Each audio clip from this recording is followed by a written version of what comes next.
All right, here's part three, the last little part. So I got the title Filipino Invisible because I believe there's like three or four, maybe 10 or 12 books that actually say that. And it's mostly here. It's sort of like, how can you guys not have more power or just more exposure um, than like some of the other Asian races who have a hard time studying English, have a hard time adjusting to just American pop culture. You know what I mean? Without, I don't know, like I feel like there should be more Filipinos in like politics and freaking music and freaking everything versus like some of the other Asians or even like black people or whatever. We're mostly shown for negative. So, you can say what you want about me and what I'm saying right now, but for the most part, they keep us in the news whether we want to or not. And if you notice, I didn't bring up Caucasians because everybody knows their history because they travel to every freaking continent on the planet, so everybody knows about them. But they keep us in the news. Like we don't have to do anything. They will go to the ghetto. They would find any violent or controversial stuff and always have us there. So we're there mostly negative. So you know what do I know as far as exposure? But I'm just surprised that there's not more, you know, because um, the opportunities that you have, like what kind of hardship have you truly had? I hardly ever. The only thing I've ever heard is that Filipinos had it hard when the Spaniards were in the Philippines and in Guam. The Japanese, I believe, occupied Guam until the U.S. soldiers came over and liberated them, and that's how Guam became a U.S. territory. What I was also really shocked about is that Filipinos are so conservative. I expected probably out of all the Asians, Japanese and maybe Korean to be the most conservative. And my own personal opinion, and I'm going by what people I've met, things I read, as well as the entertainment. Like all of those things are like barometers, and I'm just kind of measuring it all together. But everybody else seems to be a little bit more kind of loose. But Filipinos, man, wow. I mean, I'm actually kind of shocked on how rigid. I shouldn't even say rigid. It's just some things are kind of taboo, and it's really frustrating. But if anything is created or made by a Filipino, they will let you know. Like when I was over in the Philippines and in Guam, especially in Guam. Oh, a Filipino created that. A Filipino created that. Okay, I get it. I get it. I get it. And then I was with some people who are around my age and older, like her dad or whatever. And they were watching either like Flavor of Love or I Love New York. I can't tell the difference. Then they were watching MTV, shows some hip hop videos, and you can tell where I'm going to go with this. And so it's about, I don't know, like nine of them in this living room, and they asked me, what's wrong with my people? My people. Why do you guys do that? You know. And then, as I was trying to hold on to my rage, right, I tried to explain it very eloquently and very PC, politically correct, you know.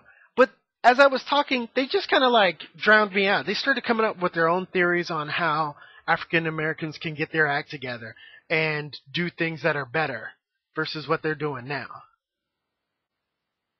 So I was pissed. I was fucking pissed. And I'm like, you're going to talk about my race like this in front of me. I was the only African American there. And mind you, he's talking about that and I'm dating his daughter. You know what I mean? So what does that tell you? I actually see more Asian women in general, but Filipinos, I think, probably take the cake on, being in interracial relationships more than probably all the others. Just my experience, but I see most of them with, white guys or black guys. That's what I see, especially here, right? So they're all talking, and I'm trying to talk over them. They're not listening. And there's some, they're flicking channels, and there's some jazz playing or whatever. And it was like an old, like Miles Davis song, and I was like, oh, this is really nice. Oh, we don't listen to that kind of music. It's, we're not into that crap or something like that. Pissed me off again. I'm like, you're not even open. You're not even listening. You know what I mean? Like, jazz is like the most inoffensive thing. I mean, you can listen to jazz in freaking Denmark, Iceland, New Zealand, South America, Botswana, Africa. You know what I mean? And the way I saw it is that, oh, we're just trying to be like whoever's in power. That's exactly how I felt. And I go, you know what? There was nothing for me to grasp on the culture. As I was there, I felt sad. I felt very empty. I felt very empty. Like there was nothing for me. It was just like a shell. I felt like a shell of people because I was looking at their DVD collection. It was all this other stuff. It was like all these white comedies and white movies and white points of view. And is that wrong?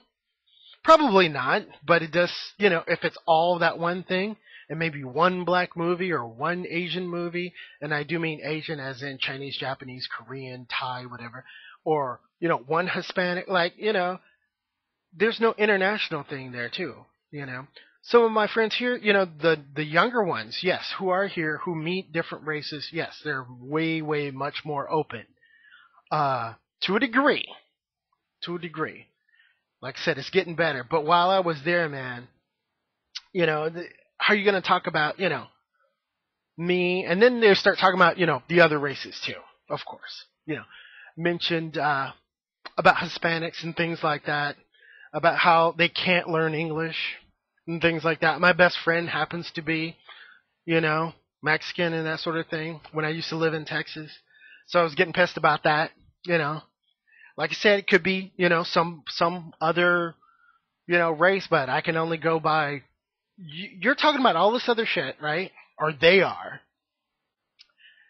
What is for me to grab onto yours? I don't see something so great, so wonderful. All I see is food and your little martial arts, and everybody else is just safe. Just little worker ant drones, and I don't understand. Like, okay, where were the Filipinos when, slavery was going on? When we were not at the bottom of the barrel, we were up under the barrel. We had to get out from underneath the barrel to be at the bottom of the barrel. You know what I mean? Who was fucking with you guys then? Nobody. Not to my knowledge. Where's this documented? Where were you guys when the Chinese were building right beside African Americans, building railroads up and down the U.S.? I don't know. I really don't know. Where were you when all the Mexicans and South Americans were slaving away at freaking agricultural jobs? You know what I mean?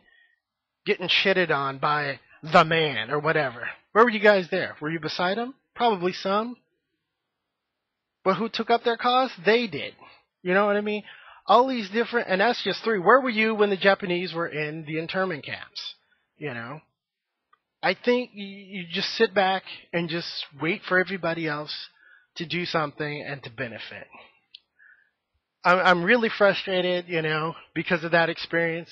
And the funny thing is, like I said, it wasn't just completely older people. It was people around my same age too, and I'm over 30.